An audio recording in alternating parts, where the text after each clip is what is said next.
देवगिरीच्या पायथ्याला मराठ्यांची छावणी पडली होती.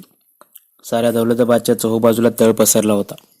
तिन्ही बाजूंच्या डोंगर पायथ्यावरून राहुट्या, डेरे, तंबू पडले होते. रात्रीच्या अंधारात मशाली धूर ओकत होत्या. जेवणे खाणे उरकले तरी मराठी राऊत, सरदार, दरकदार सारेच जागे होते. राहुट्यांच्या दारासमोर टेंबे ढणाढणात जळत होते. जागत्या मराठ्यांच्या बरोबर उंट, घोडी आदी जनावरही जागी राहून हरकलेल्या मराठी छावणीकडे टुकूटुकू डोळ्यांनी बघत होती. देवगिरीवरच्या शेंडीवरच्या मसलतखान्यातून काळ मराठा छावणी कौतुकानं बघत होता. हजारो मशाली टेंब्यांच्या दिमाखात मराठी दौलतीचा अभिमान उजळून निघत होता. अजिंक्य देवगिरीवर विजयी झेंडा फडकवणाऱ्या दोघातिघात मराठ्यांचा समावेश झाला होता. शत्रूकडून जीत होण्यासाठी किल्ल्याला शतकानुशतकं वाट बघावी लागत होती. मराठी राज्याचे संस्थापक छत्रपती शिवाजी महाराज देवगिरीच्या आजूबाजूला पोहोचूही शकले नव्हते. त्यांना भगवा झेंडा देवगिरीवर फडकवण्याचं भाग्य लाभलं असतं तर हिंदुस्थानाधिपती लिलिया झाले असते. याची देवगिरीलाही जाणीव होती. पंतपितुर्ने मोहम्मद तुघलक खानाने मात्र देवगिरी जिंकला होता. या अजिंक्य, बळकट आणि बलदंड किल्ल्यावरच हिंदुस्थानाचे सिंहासन स्थापावे अशा मनसुबाने तो वेडा झाला होता. इथूनच हिंदुस्थानचा कारभार पाहिला होता. हा सारा इतिहास आठवून देवगिरीच्या माथ्यावर फडकणाऱ्या जरीपटक्याला आनंदाचं कापरं भरत होतं. सदाशिवराव भाऊ आणि रघुनाथ दादांच्या पराक्रमाने किल्ल्याभोवतीची तिहेरी तटबंदी लज्जित झाली होती. तटबंदी भेदून कुणी शत्रू आत आला तर त्याला बोलवून खंदकाप्रत नेणाऱ्या चोरवाटा, कडेलोट करणाऱ्या पळवाटा, जंतरमंतर करून कंठस्नान घालणारे जादूमय दरवाजे सारे खजील होऊन चोरट नजरेनं मराठा छावणीकडे बघत होते. मराठी छावणी आनंदाने फुरफुरत होती. 2च दिवसावर रंगपंचमी आली होती. आतापर्यंत अनेक पंचम्या मराठा सैनिकांनी अनुभवल्या होत्या, पण या पंचमीची गोडी अवीट होती. शिलंगणाला पुण्याहून बाहेर पडलेल्या सैन्यानं निजामाची दानादान उडवली होती. निजामाच्या मुलूकच्या मुलूक बेचिराग करून त्याला सळोकी पळू करून सोडला होता. मराठ्यांच्या रेटाने निजामांचा काटा ढिला झाला, म्हणूनच तो सुलुखाला राजी झाला. उदगीरच्या तेजस्वी किल्ल्याबरोबरच बुरानपूर, असिरगड, दौलताबाद, अहमदनगर, मुल्हेर असा 45 लाखांचा मुलूक मराठ्यांना मिळाला. शिवाय 15 लाखांचा चौथही त्यांच्या पदरी पडणार होता. या मोहिमेच्या निमित्तानं दस्तुरखुद नानासाहेब पेशवेही बऱ्याच काळानं पुण्याबाहेर पडले होते. अटकेपार झेपावणाऱ्या पेशव्यांचे धाकटे बंधू रघुनाथ दादा, कर्नाटकात विजयश्री खेचणारे पेशव्यांचे मुख्य कारभारी आणि त्यांचे चुलत बंधू सदाशिवराव भाऊ, पेशवाईचा धागा पुढे गुंफू इच्छिणारे नानासाहेबांचे थोरले चिरंजीव विश्वासराव या खाशांबरोबर अनेक मोठमोठे सरदारही या मोहिमेत सामील झाले होते. खुद्द पेशव्यांचा तळ अहमदनगरात होता. झुंजावर सदाशिवराव भाऊ, रघुनाथ दादा आणि विश्वासराव अग्रभागी होते. या मोहिमेची मुख्य धुरा सदाशिवराव भाऊने यशस्वीपणे सांभाळली. अजिंक्य देवगिरीच्या लौकिकाला खिंडार पाडलं. या निर्णायक विजयाने मराठे चेकाळून गेले. पंचमीची जोरदार तयारी सुरू झाली. भाऊंचे आणि दादांचे चित्त स्थिर नव्हते. देवगिरी जिंकूनही मनात शल्य बोचत होते. उत्तरेत मर्द दत्ताजी शिंदे यांना जेरबंद करण्यासाठी नजीब खान आणि अब्दाली बादशाह असुसल्याच्या वार्ता कानावर आल्या होत्या. दत्ताजी प्राणपणाने दिल्लीच्या रक्षणासाठी धावतो आहे, त्याच्या कुमकेस त्वरित रवाना व्हावं असे अनेक खलिते पेशव्यांनी जयनगरला मल्हारबांकडे धाडले होते. अंतर्वेदीतून जल्दीने खलिता यायचा म्हटलं तर 23-24 दिवस लागत होते. 15 तर काहीच खबर नव्हती. पेशव्यांसह सर्व खाशांचा जीव टांगणीला लागला होता. खाशा डेऱ्यात भाऊ आणि दादासाहेब मसलत करीत होते. दोघा वीर चुलत्यांचं संभाषण 17 वर्षाचा विश्वासराव कान देऊन ऐकत होता. बाहेर छावणीत जिथे तिथे पंचमीची धामधूम उडाली होती. काही स्वार वाघ बकरीच्या खेळाचा सराव करीत होते. पंचमी साजरी करायला नानासाहेब देवगिरीवर येणार होते. त्यांच्या उपस्थितीत आपल्या कलेचं चीज व्हावं म्हणून कलावंत मंडळी जीवाच्या जोरानं झटत होती. अंबाबाईची भूते तोंडावर गुलाल माकून हातातले पलिते नाचवीत आई उदे ग आंबे उदे, तुझ्या नावाचा गरजू दे म्हणून डफावर ताल धरीत होते. तर दुसऱ्या एका डेऱ्यापुढे गोंधळी मंडळी सुंबळावर दिदीनांग तितीनांग चा ठेका जुळवत पंढरीच्या इटुरा या गोंधळाला या म्हणून ओरडत होते. एका बाजूला दिंबडीच्या तलावर मोरया नाचत होत्या. नाचता नाचता गात होत्या, देवा खंडेराय तुझी वाट, उभा जेजुरीचा घाट, गाडाला पायऱ्या 360 ग. दुसऱ्या बाजूला शेकोटीची धग धरून 50-60 राऊत बसले होते. तिथे एक शाहीर खड्या आवाजात गात होता. मध्येच डफाचं कातड्या जाळावर शेकीत होता. डफाच्या दणक्या आवाजाबरोबर त्याचा आवाजही चढत होता. कमरेचा आवळुनी काच, घोड्याला टाच, शिरी झगमगे शिरपेच, दादा धडके अटकेवरी, गरुडाचे झेप, चावीला साप, धरणी थरकाप, गिलच्या भागे कंदाहारी. तर दुसऱ्या बाजूला पवळ्या शिरवळकर्णीचा फळ उभा राहिला होता. 2000 राऊतांनी तमाशाभोवती कोंडाळे केलं होतं. कालच खुलताबादहून गाड्या भरून आबा कलालानं दारूचे रांजण आणले होते. दारूला बरकत आली होती. झिंगलेली मंडळी ढोलकीच्या तालावर गुंगत होती. नानासाहेबांच्या काळात तमाशाला सुगीचे दिवस येत होते. खुल्या अंतकरणाने पेशवा गावरान कलावंतांना दाद देत होता. फडकऱ्यांच्या अंगावर बिदागी म्हणून सोन्याची कडी भिरकावत होता. म्हणूनच या मोहिमेत 4-5 पट सामील झाले होते. रोखीच्या धंद्यासाठी मराठा छावणीशिवाय हक्काचं ठिकाण नव्हतं. 3 रोजात पेशव्यांसमोर फोड उभा करायचा म्हणून बाजिंदी पवळा सुरातालात नाचत होती. मोरपंखी पदर हवेत उडवीत कबुतरावाने गिरक्या घेत होती. नजरेचे तिरपे कटाक्षी टाकीत गीत गात होती. वय अजूनी लहान आलं नाही न्हाणं, गाव कसं राया फिरतीचं गाणं. औरंगाबादहून हिरव्या पिवळ्या तांबड्या रंगानं भरलेल्या बैलगाड्या छावणीवर येत होत्या. रंगाच्या गोणी तळावर पडत होत्या. यंदाची रंगपंचमी जोरात होणार होती. खाशा डेऱ्यात भाऊसाहेबांचं आणि दादासाहेबांचं खलबत चालू होतं. तोवर एक सांडणीस्वार घाईघाईने डेऱ्याजवळ दाखल झाला. बहालदार धावत आत आला. तो भाऊसाहेबांना सांगू लागला, शिंद्यांचा दिवाण रामजी बाबा यांचा खिलता घेऊन एक सांडणीस्वार हिंदुस्थानातून आला आहे. खबर तातडीची असून तो साहेबांची भेट लगेच चाहतो आहे. भाऊसाहेबांनी त्याला ताबडतोब धडा असं फरमावलं. घाबराघोबरा सांडणीस्वार दाखल झाला. खाली त्याच्या पहिल्या 4 ओळी वाचताच भाऊंचा चेहरा खरकन उतरला. डोळ्यातून टचकन 2 थेंब ओघळली. त्यांची ती विचित्र अवस्था बघून रघुनाथ दादा ओरडले, भाऊसाहेब काय झालं, काय झालं? अरे दादा, आपला बहादर दत्ताजी शिंदे बुराडी घाटावर ठार झाला. भाऊंचा कंठ दाटला. अंगावर विजेचा गोळा कोसळावा तसे रघुनाथ दादा आणि विश्वासराव जागच्या जागी गारठून गेले. रघुनाथराव म्हणाले, भाऊ पुढे काय झालं? काय होणार? होंदक्यांची कोंडी फोडत भाऊसाहेब म्हणाले, सारीच गाळण उडाली रे दादा.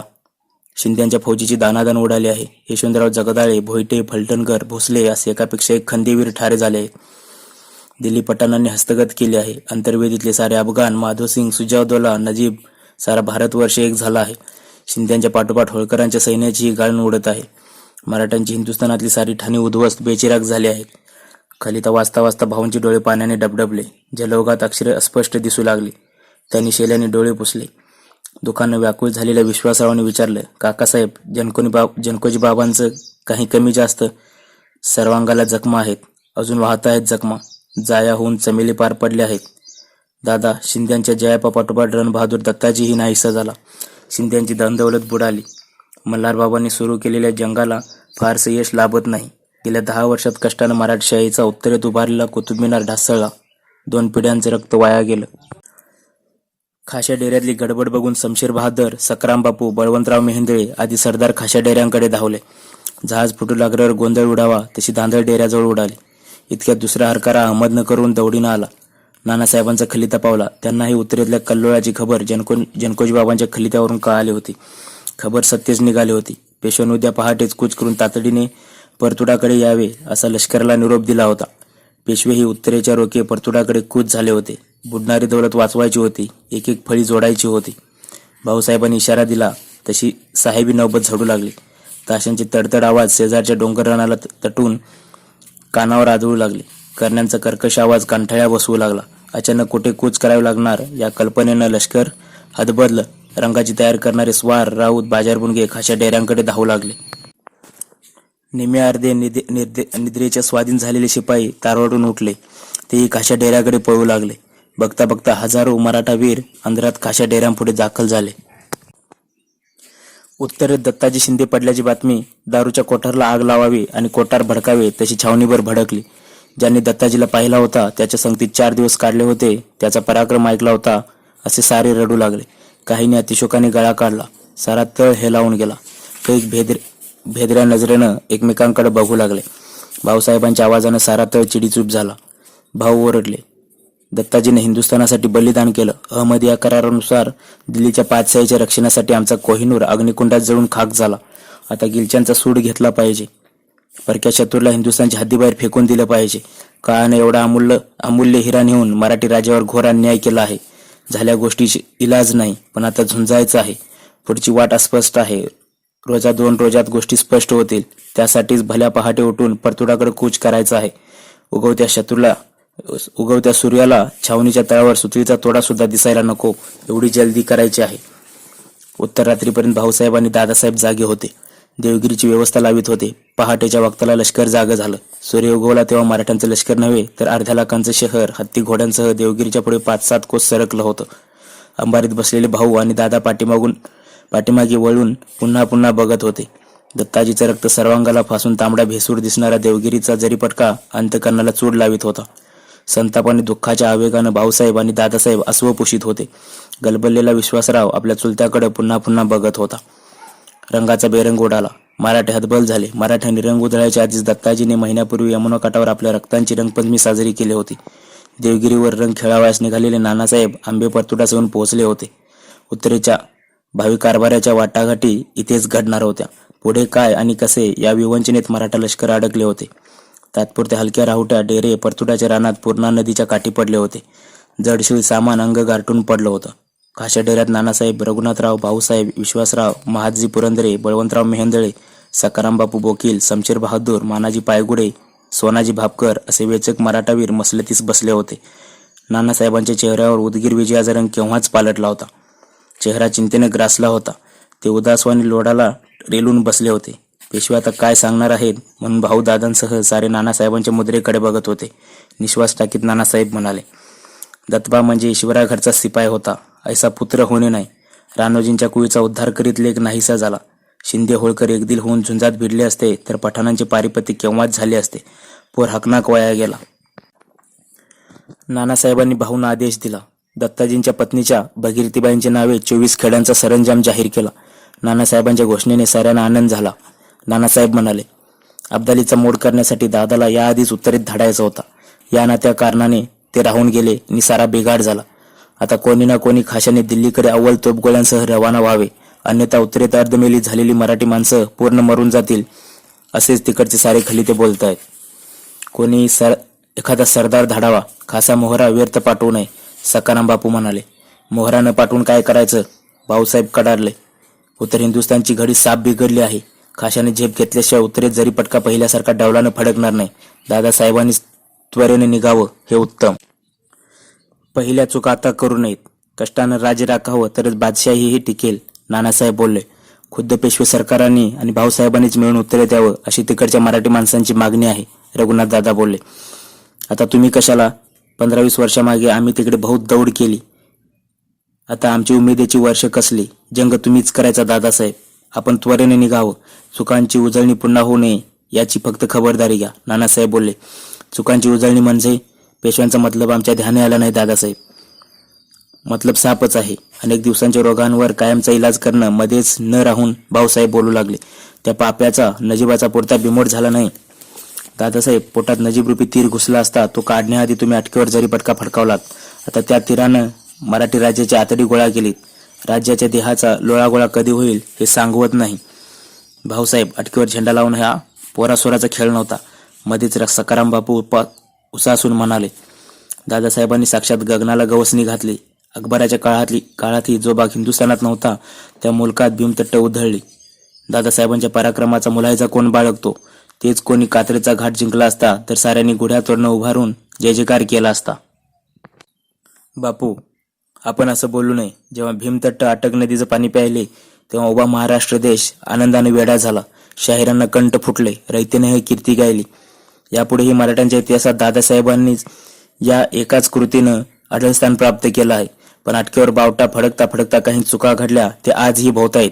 भाऊसाहेबांनी असं नथीतून तीर मारू नयेत. आमच्या हातून असे कोणते प्रमाद घडले ते साप सांगून मोकळे व्हावे, दादासाहेब चिडक्या स्वरात विचारू लागले. 4 सालांच्या अंतरात आपण 2दा उत्तर मोहीम करून आलात. शिंदे होळकरातील तंटेबकेडे पुढाकार घेऊन मिटवावेत अशी साऱ्या राज्याची आपणाकडून अपेक्षा होती. पण आपल्या वर्तनानं म्हणा, भोळ्या साम वृत्तीनं, भिडेनं म्हणा, आपण याबाबत काहीही करू शकला नाहीत. शिंदे होळकरांचं जूग कायमचं फुटलं. शिवाय गोविंदपंत बुंदेले, अंताजी मानकेश्वर, हिंगणे बंधू अशा उत्तरेतील सरदारांनी, वकिलांनी स्वतःच्या खोगिरी भरल्या. महसूल पुण्याला फडापर्यंत पूर्णतः कधी पोहोचलाच नाही. हिशोबात घोळ केले. तिकडे उत्तरेत मात्र स्वतःच्या माड्या हवेल्या उठवल्या, जमीनदारी केली. असे काम चुका राजद्रोही सेवकच राज्याचे खरे शत्रू असतात. त्यांना जरब बसवायची तर सोडाच, पण गोपाळ बर्व्यांसारख्या आपतांची त्यात भर घालून तुम्ही सरंजामदारी वाढवलीत. पेशव्यांचे सख्खे बंधू या नात्यानं तरी आपण अशा प्रकारांकडे डोळे झाक न करता त्यांना पायबंद घालायला हवा होता. भाऊसाहेबांचे बोल दादासाहेबांना आणि सकाराम बापूंना जास्त बोचत होते. भाऊंच्या बोलासरसा दादासाहेबांचा चेहरा पालटत होता. पण भाऊ पुरे 4 सालांनी दादांना वडील होते. शिवाय नानासाहेबांच्या साक्षीनं भाऊंना बोलणं म्हणजे धाडसच. कारण नाना भाऊमधला गाढा स्नेह उभ्या दौलतीलाच नव्हे तर दिल्लीच्या बादशाहीलाही ठाऊक होता.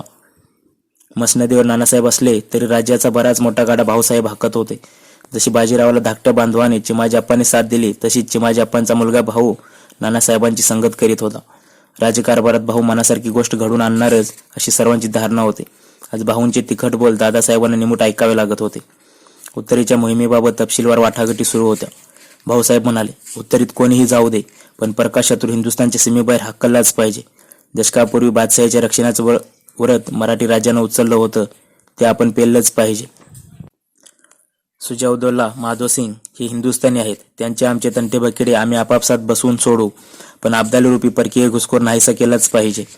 एवढी नानावलेली शिंद्यांची फौज गनिमानं लिलेया बुडवली. शत्रूच्या समाचारासाठी दारुगोळा, तोफा असा अव्वल दर्जाचा सरंजाम न्यायलाच हवा. पण आधीच दौलतीवरचा कर्जभार वाढला आहे, तेव्हा खर्चावर मर्यादा घालून मोहीम पार पाडली पाहिजे. 80 लाखांचं कर्ज डोईवर घेऊन नव्हे, नानासाहेब बोलले. नानासाहेबांच्या बोलासरसं बापू आणि दादा एकमेकांकडे पाहू लागले. दादांच्या दोन्ही मोहिमात बापूच कारभारी होते. कवडी कवडी त्यांच्याच हातून खर्च पडली होती. पेशव्यांचे विचार बापूंना कसेसेच वाटले. भाऊसाहेब चटकन बोलून गेले. पेशवे सरकारांचा हा मुद्दा लाखातला आहे. दौलतीवर कोट्यवधींचा कर्जभार आहे. तालुकदार महालदाराकडून वेळेवर भरणा होत नाही. खर्चांचे ताळमेळ घालणे मला जिकरीचे होते. म्हणूनच यापुढे ज्यांनी मोहिमेसाठी बाहेर पडायचं आहे त्यांनी नालबंदी शिबंदी हा खर्च जिकडच्या तिकडे वारावा. मुलुकगिरी भरणा आणावा. कर्जाच्या गोणी नकोत. होता होईल तो उधळपट्टी थांबवावी. भाऊंचे बोल दादासाहेबांना खूप झोंबले. बापू कडूजार चेहरा करत दादांकडे पाहत डोळे मिचकावू लागले. दादांची अवस्था विचित्र झाली. ऐकलं ते खूप झालं, आता यापुढे ऐकायला नको, ते त्राग्याने म्हणाले. आता हिंदुस्थानी 3-3दा जाण्याची आमची इच्छा नाही आणि आम्ही श्रीमंत, तरीही आम्हालाच धाडण्याचा विचारत असेल तर 80,000 नालबंदी वर 1 करोड खजिन्याची सोय करावी. मग दुराणीची बिशात काय ते आम्ही बघून घेऊ, नाहीतर आमच्याने मोहिमेवर जाणे संभवत नाही.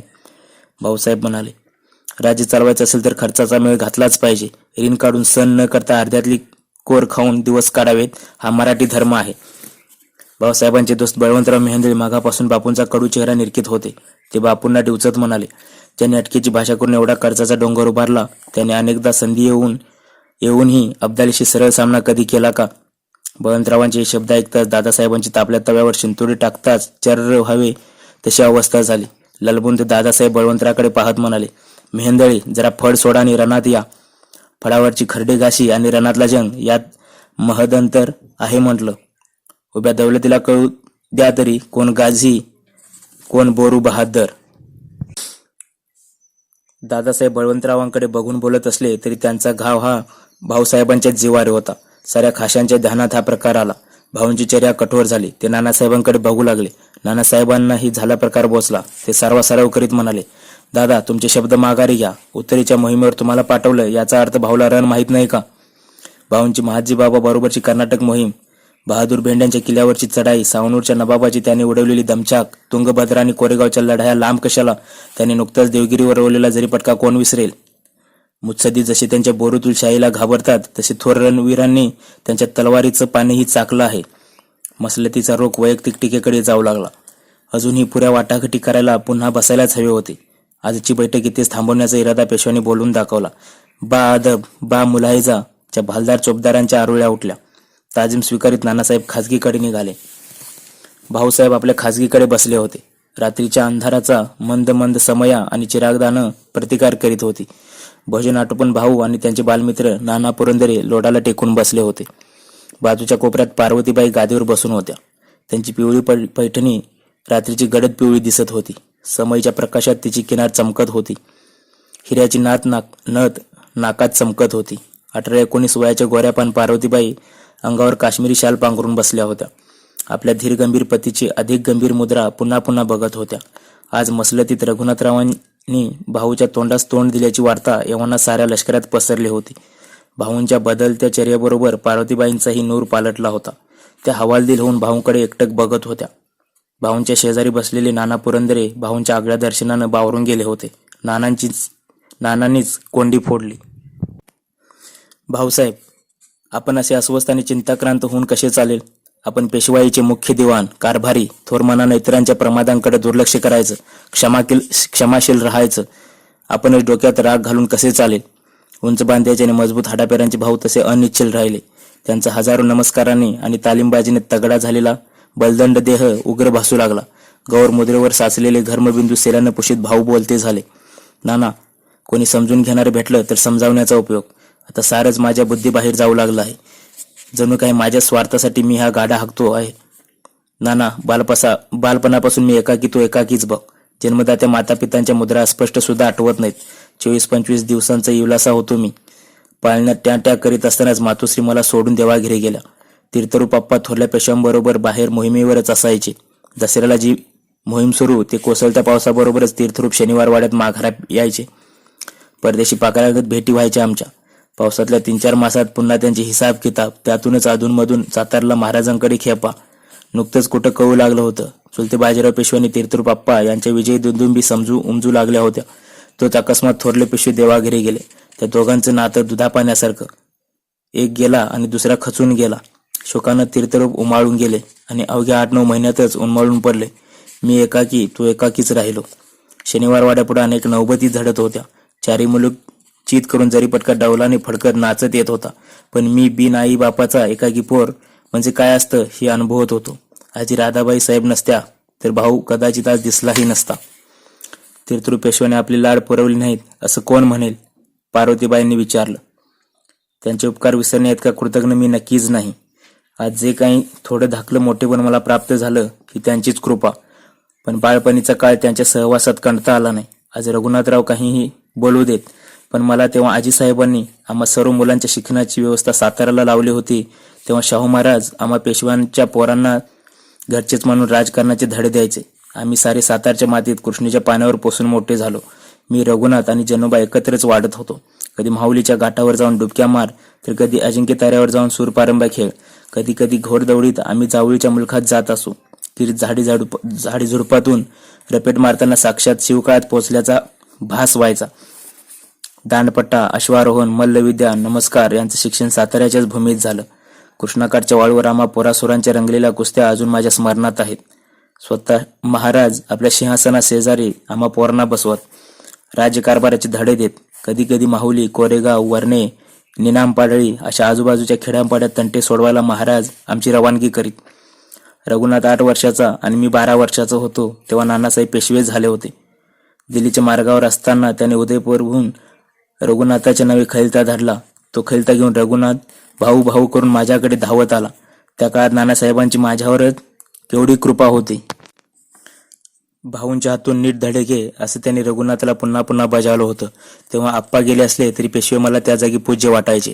या साऱ्या बाळपणीच्या गोष्टी. थोरपणा येतो, काळ बदलतो, सिंहासनं आणि निशाणंही बदलतात. माणसं तीच असतात, मात्र मनं बदलतात. तुझं माझं यातलं अंतर उमजू लागतं तेव्हा सारंच बदलून जातं. भाऊसाहेब बऱ्याच वेळात वेळ काढून त्या काळी खुद्द नानासाहेब विदुरनीती, रघुवंश, चाणक्य आणि महाभारतावरही तुमच्याशी चर्चा करीत. एखाद्या ओवीचा अर्थ न उमगला तर समजून सांगत असं तुम्हीच कधीतरी सांगितल्याचं मला आठवतं.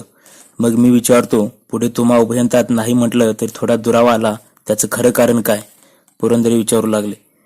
आता गोपिकाबाई वहिनीसाहेब नानांच्या आयुष्यात आल्या होत्या. थोडा फरक हा पडणारच. हळूहळू आले वहिनीसाहेबांच्या मना ते पेशव्यांची चालेना. भाऊंच्या आयुष्यातले चढउतार त्यांच्या तोंडून पार्वतीबाई प्रथमच ऐकत होत्या. त्यांचे नेत्र भरून येत होते. भाऊसाहेब बोलू लागले. एकेका माणसांचं आयुष्य किती सहज सुंदर असतं.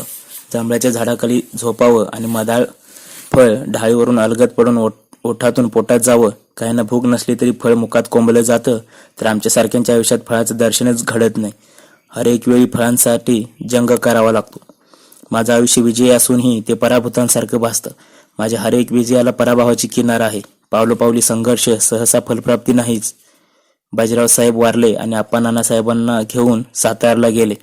शाहू महाराजांनी पेशवाईची शिक्केकट्यार नानांच्या हवाली केली. रावसाहेबांच्या काळात आप्पा दुय्यम पेशवे होते. नानासाहेब पेशवे झाले आणि महाराजांनी माझी दुय्यम पेशवा म्हणून नियुक्ती केली. वय वाढत होतं तरी मी साताऱ्यातच होतो. पुण्याहून निरोप ना मुराळे. शेवटी महाराजांनी कडक सांगावा धाडला, भाऊस पुण्यास नेणार आहात की नाही? तेव्हा कुठे मुराळे आले. परिस्थिती बरीच पालटलं होती तर. नाना पुरंदरे. अर्थातच वहिनीसाहेबांच्या पोटी विश्वासराव निपजले. राव पाळण्यात खेळता येतोवर त्यांनी भावी पेशव्यांच्या नियुक्तीची चिंता लागली. त्यात वाड्यातल्या आमच्या शिनेच्या सर्व पोरात मी बऱ्यापैकी हुशार. हाच आमचा दोष. पुण्यात आलो तरी कारभाराची संधी कुठे होती? पंक्तीत जेवावे आणि दप्तरात काहीतरी लिहित राहावे. डोळ्या देखत रोज मोहिमा निघायच्या, रणभैरी झडायच्या, करण्याचा गजर व्हायचा. वाड्याच्या सदरेवर एकाकी कोपऱ्यात मी उभा राही. मोहिमेवर झुलत चाललेल्या अंबाऱ्या पाहिल्या की उभ्या अंगाला आग लागायची. हजारी कारंज्यासारखं रक्त उकळून उसळायचं. शेवटी आपांचंच रक्त माझ्या देहात भरलं होतं. ते चूप कसं बसू देणार. रोज सदरेवरून आम्ही सामान्य जनांसारखं मोहिमेच्या झोलत्या अंबाऱ्या, नाचत्या अब्दागिऱ्या आणि खिंकाळणारी घोडी पाहायचो. मन आतल्यात घुसमटून निघायचं. आज ना उद्या संधी मिळेल या वेड्या आशेनं एक एक दिवस कंठायचा. भाऊसाहेब करवीकरांची पेशवाई चालून आली होती तेव्हा आपला मनसुबा काय होता. आनंद झाला होता तेव्हा. बिनकामाधामाचं पुण्यात पडण्यापेक्षा पंचगंगेकाठी कार्य करण्याची आणि नाव कमावण्याची चांगली संधी चालून आली होती. मी कोल्हापूर निघण्याची तयारीही केली होती. माझा कृतनिश्चय तीर्थरूप पेशव्यांना समजला आणि ते थोडे गडबडले. त्यांची माझ्यावरची मर्जी कालौघात कमी झाली असली तरी अंतरीचा जिव्हाळा आटला नव्हता. त्यांनी अट्टहासानं थांबवून घेतलं. महाजी पंतांनी भावाभावात संघर्ष नको म्हणून दिवाणी मोकळी केली आणि मुख्य कारभारी म्हणून धुरा माझ्या हाती दिली. नाना पुरंदरे शांत सुरात म्हणाले, भाऊसाहेब, जशी बाजीराव आणि चिमाजी जोडी त्रिखंडात कीर्तिमान झाली तसंच भाऊ नानांचा जोडा आहे असं जग बोलतं. परस्परात काही हेवेदावे असतीलही तरीही आपण थोडं सबुरीने घ्यावं. आज इथे आम्हाला आदर मानपान जरूर आहे तरीही अंतरे आम्ही परके आहोत. दौलतीसाठी जान कुर्बान करण्याची आमची तयारी असूनही आमच्यावर फारसा कोणाचा विश्वास नाही. हा परकेपणा उपरेपणा आम्हाला अनेक वेळा टोचला आहे. पण भाऊसाहेब, खुद्द नानासाहेबांनी असा काही परकेपणा दाखवल्याचं ऐकवत नाही आमच्या पुरंदरे. आज भर मसलतीत रघुनाथ दादांचे उद्गार ऐकलेत ना. दौलतीचं अर्थकारण बळकट करावं. ज्यांचा ताळेबंद ढासळतो त्यांची दौलत कोसळते. ज्या एकाच भावानं आम्ही फडणीशी स्वीकारून रात्रंदिवस फडावर खरडेगाशी केली. श्री गजाननाचे आण खाऊन कोणीही सांगावं आम्ही कोणत्या झुंजात उणे पडलो. कर्नाटकच्या स्वारीची वेळी आम्ही अवघे 16 वर्षाचे होते तेव्हा शत्रूला देमाय धरणी ठाव करून सोडलं होतं. त्याची शत्रू अजून याद करतात. कोरेगाव तुंगभद्रीचा जंग कोण विसरेल. नुकताच अजिंक्य देवगिरीवर जरी पटका फडकावूनही रघुनाथराव बोरू बहादूर म्हणून आमची संभावना करतोच कशी. दादाला आज मी जाणत नाही. मी त्याची उपजत बुद्धी नव्हेच. या पाठीमागे बोलविता धनी कोण वेगळाच आहे. रघुनाथाला सांबाचा अवतार लोक उगाच म्हणत नाहीत. अंतपुरातील अगर दुजा कोणाची तरी या मागे फूस आहे. आता श्रीमंत पेशव्यांना मीच पुढे येऊन सांगणार आहे. गुंडाळा तुमचे बोरवानी दप्तर रुमाल. ते तुमचे तुम्हालाच लकलाभ ठरवत. आज चाललो मी हिंदुस्थानच्या मोहिमेवर. स्वारीने असा एकाकी निश्चय करू नये. पार्वतीबाई हुंदका देत बोलल्या. हिंदुस्थानी जंगासाठी निघायचा माझा कृत संकल्प कायम आहे. कदापिही तो बदलणार नाही. पण भाऊसाहेब, होय पुरंदरे, मिष्टानासाठी अन्नछत्रात पत्रावळ्या धुंडाळणारा मी कोणी भट भिक्षुक नव्हे. फडाबरोबर रण म्हणजे काय असतं ते मलाही चांगलं ठाऊक आहे. रणभूमीत तमाकुणाची बाळगायची नसते. मृत्यूची भीती तर धरायचीच नसते. मृत्यूची आणि माझी चांगली ओळख नव्हे तर गट्टीच जमली आहे. मातुश्री, तीर्थरूप, दुसऱ्या मातुश्री हे सारे बाळपणीच मला एकाकी सोडून निघून गेले. सातारच्या भवानी पेठेत बकुळीच्या झाडाखाली एका प्रातकाळी मी मूर्तिमंत स्वप्न पाहिलं होतं. तेच स्वप्न माझी उमा दारावरचं माप लावून माझ्या घरात आली. बकुळ फुलाने सारं घर भरून टाकलं. माझ्या संसाराचा स्वर्ग करणारी प्रियतमा उमा, तिच्या कुशीत निपजलेले माझे लवकुश जगाचा वारा लागण्यापूर्वी ही दुनिया सोडून गेले. तेव्हा वळीव कोसळल्याप्रमाणे आम्ही दोघेही रात्रभर दुःखावेगाने गळत होतो. थोड्याशा आजाराने एके दिवशी कोवळवून क्षणात नाहीसं व्हावं तशी माझी उमा ही नाहीशी झाली. या साम सदाशिवाच्या आयुष्यात उमा गेली आणि पार्वती आली. तिच्याही उदरातली 2 बाळं काळाने हिसकावून नेली. म्हणूनच सांगतो, मृत्यूचं दर्शन मला अनेकदा घडलं आहे. नदी पलाडच्या नगरात राहणाऱ्या आणि आधीमध्ये पानवट्यावर भेटणाऱ्या सवंगड्यासारखा तो मला अनेकदा भेटला आहे. आणि रणांगणावरच मृत्यू मला भेटला तर विजेच्या गोळ्यालाही गिळणाऱ्या धरतीसारखा मीही त्याला कवेत घेईन आणि भस्म होईन. प्रकाशत्रू हिंदुस्थानच्या बाहेर लोटायचं पुण्य तरी पदरात पडेल. भाऊंच्या बोलाबरोबर पार्वतीबाईंच्या काळजाला घरे पडू लागले. त्यांनी पदराचा बोळा तोंडात कोंबला. त्या हुंदक्यावर हुंदके देऊ लागल्या. नाना पुरंदऱ्यांनीही अश्रू पुसले. ते म्हणाले, आपण बाईसाहेबांकडे पाहावे. खुद्द खाशाने मोहिमेवर जाण्याचे कारण नाही.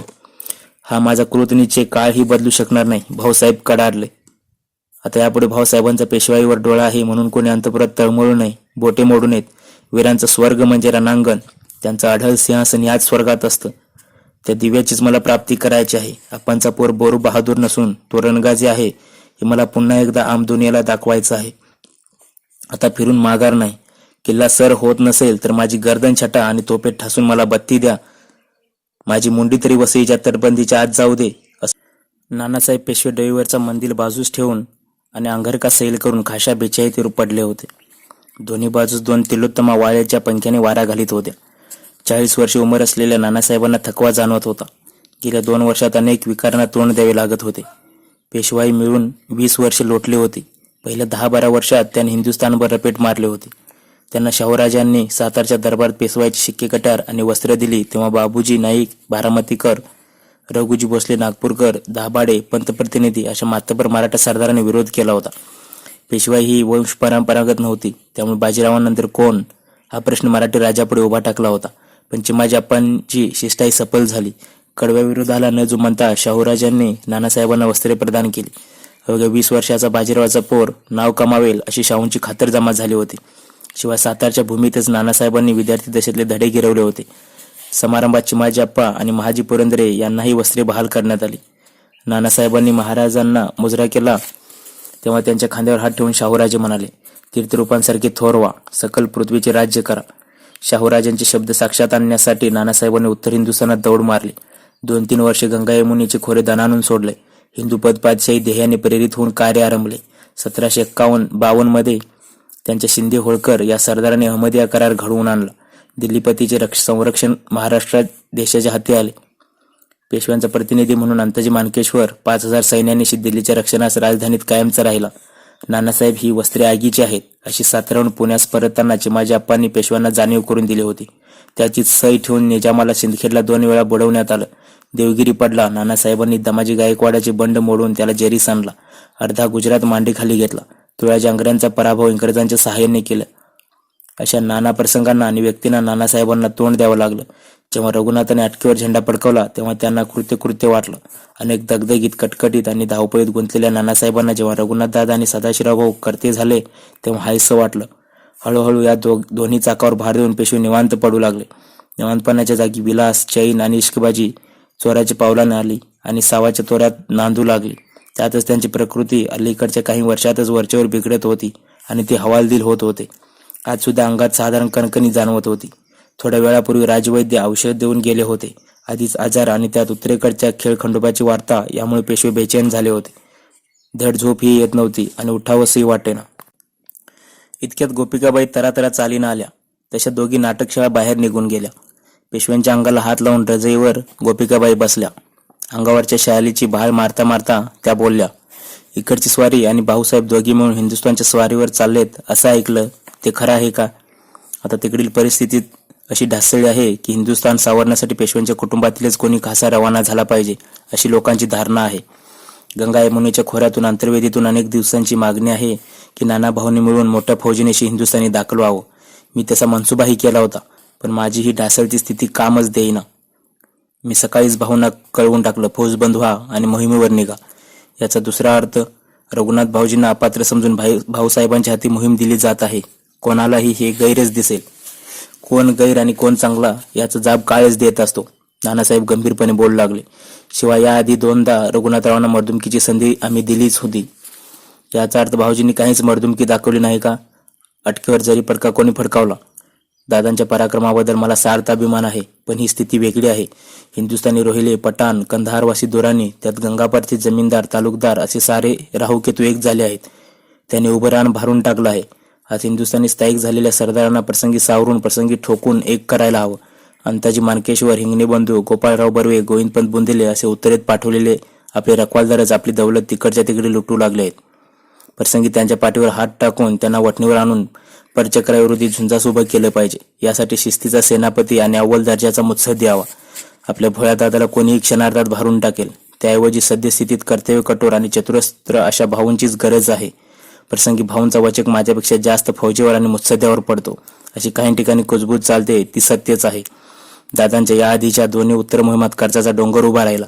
लष्कराला वेळेवर सिबंदी, नालबंदी प्राप्त झाली नाही, त्यामुळे लष्कर दादासाहेबांवर थोडं नाखुश आहे. तेच भाऊसाहेबांनी अजिंक्य देवगिरी आपल्या मांडीखाली दाबल्यानं मराठावीर त्यांच्यावर बेहद खुश आहेत. या ताज्या तवाने उत्साहात भाऊसाहेबांनी मराठा लष्कर रोहिले दोरांनींना गंगा यमुनेत सहज बुडवून मारेल, त्यात भाऊसाहेबांचाही दृढ निश्चय झाला आहे आणि रघुनाथ दादा नालबंदीसाठी हसून बसले आहेत. पर्यायाने भाऊंना आशीर्वाद देणंच फायद्याचं होणार आहे. मुत्सद्दी नानासाहेब राजकारणाचा व्यूह किती मजबूत रचला आहे हे ऐकत होते तरी गोपिकाबाईंच्या चेहऱ्यावरचा आठ्या मावळत नव्हत्या. खास करून जेव्हा भाऊसाहेबांची स्तुती पेशव्यांच्या तोंडी येत होती तेव्हा त्यांना कसनूस वाटत होतं. नानासाहेब थांबून गोपिकाबाईंकडे पाहत होते. थोडा वेळ कोणी काहीच बोललं नाही. गोपिकाबाईच निश्चयानं म्हणाल्या, इकडच्या स्वारींनी अजूनही फेरविचार करावा. इथे कारभारी पदावर भाऊसाहेब आहेत म्हणून त्या स्वारींच्या पाठीशी जास्त तंटेबकेडे आणि कटकटी नाहीत. हिसाब किताब ताळेबंद सारं काही जिथल्या तिथे करतात भाऊजी. त्यात तुम्ही गुंतला हात छंदीपंदी या शेलक्या आहेराबरोबर. नानासाहेबांनी डोळे वटारल्याचे गोपिकाबाईंचे लगेच ध्यानी आलं. त्यांनी मान खाली घातल्यासारखा भाव दाखवला.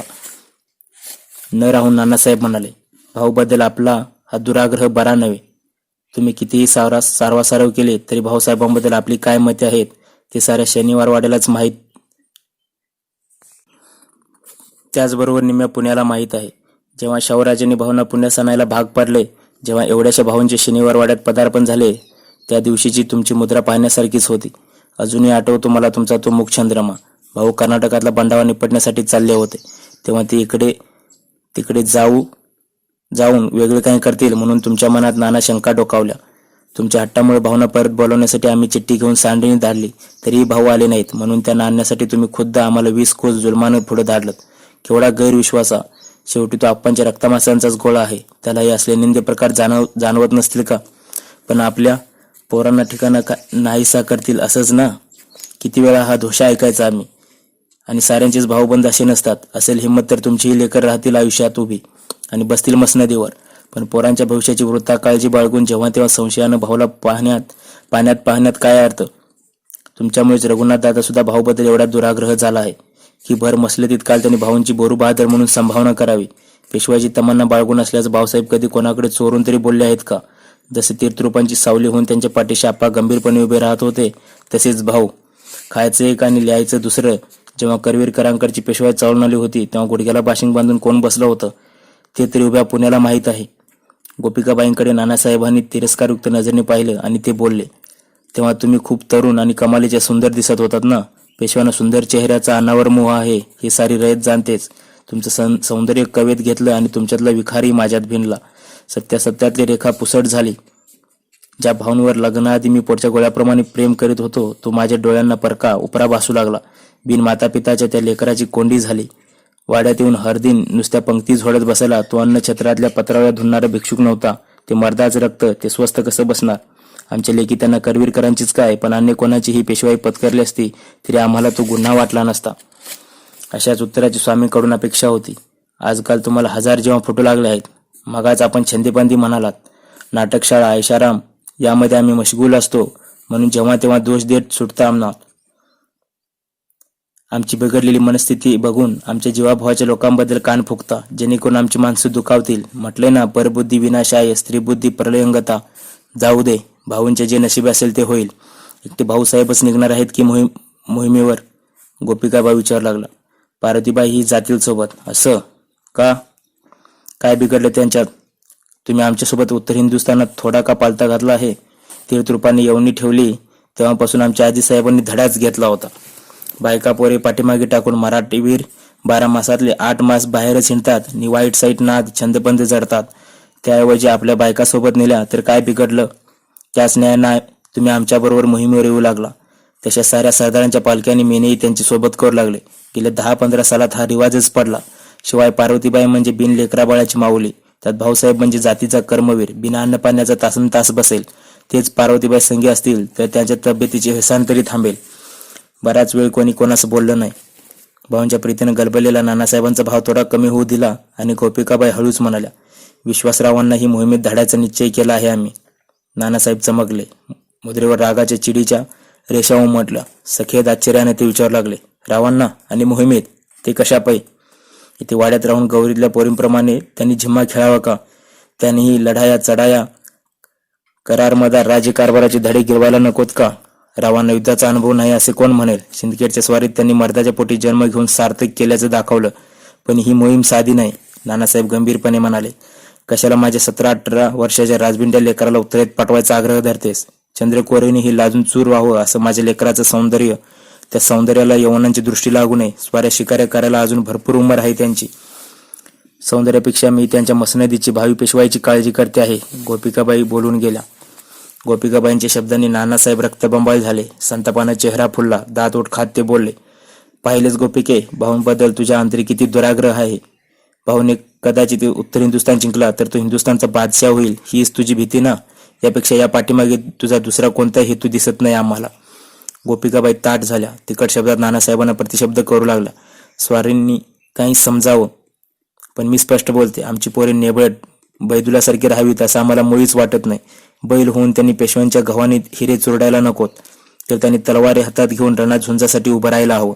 त्यांना कोणीही शेंदाड शिपाई अगर रडत राहूत म्हटलेलं आम्हाला खपायचं नाही. त्यांची कीर्ती मामांची सारखी त्रिखंडात पसरायला हवी. नानासाहेब थोडे शांत झाले. म्हणाले, ठीक आहे, आपल्या मनसुबे यायची आमची इच्छा नाही. फक्त भाऊंबद्दलच्या गैरविश्वासातून या गोष्टी घडायला नकोत. रावांना युद्ध नैपुण्यासाठी धाडायचं असेल तर आमची हरकत नाही. तो भाऊसाहेबांचाच पट्टा आहे. भावना ठेच लागली तर त्यांच्या डोळ्यात अश्रू तरारतील. विश्वासरावांच्या केसाला धक्का लागला तर भाऊ उभं जग जाळून बेचिराग करतील. एवढा दोघात गाढा स्नेह आहे. राव मोहिमेवर निघालेत म्हणून भाऊंची आडकाठी असणारच नाही. यापर काही मोहीम विश्वासरावांच्या नावे निघावी, त्यांच्याच नावे मुद्रा पाडाव्यात आणि करार मदार घडावेत. इकडच्या स्वारींना मी मुद्दाम सांगते. एकाएकी गोपिकाबाईंना गलबलून आलं. त्यांनी भरलेलं नेत्र पदराच्या टोकानं पुसले आणि त्या म्हणाल्या, 16 वर्षामागचा तो मानहानीचा प्रसंग आठवला की जीव कासावीस होतो. त्या वाईट रात्री वाड्यातल्या दृष्टांचं ते छंदमे हसणं आणि जगासमोर न जाता वाड्यातच कोंडून घेणं, हातची पेशवाई, सकल पृथ्वीचं राज्य कोणी हिरावून घेणं, यापेक्षा वाईट गोष्ट तरी होती का कोणती? मी स्वामींना पुन्हा पुन्हा सांगते, मी पेशवीनगर पेशव्यांची आई म्हणूनच जगेन. उगाच रास्त्यांच्या कुळीचं नाव सांगणार नाही. गोपिकाबाईंच्या बोलांनी नानासाहेबही हेलावून गेले. 1744 तो प्रसंग 16 वर्षांच्या अंतरानेही ताजा, भळबळत्या जखमेसारखा तीक्ष्ण तिखट भासू लागला. बारामतीकर नाईक, रघुजी भोसले, दाभाडे, पंतप्रतिनिधी आदी मराठी सरदारांनी पेशव्यांविरोधी कारवाया केल्या होत्या. शाहू महाराजांचे कान भरले होते. महाराजांनी एक महिनाभर का होईना नानासाहेबांकडून पेशवाई काढून घेतली होती. झेंडाविना काठी, मुंडीविना देह आणि गादीविना राजा म्हणायचं काय असतं याचा चांगला अनुभव नानासाहेबांनी घेतला होता. त्या स्मृतीच्या डागण्या आजही देह पोळीत होत्या. गोपिकाबाईंचे ही सारेच विचार खोटे नव्हेत याचा साक्षात्कार त्यांना झाला.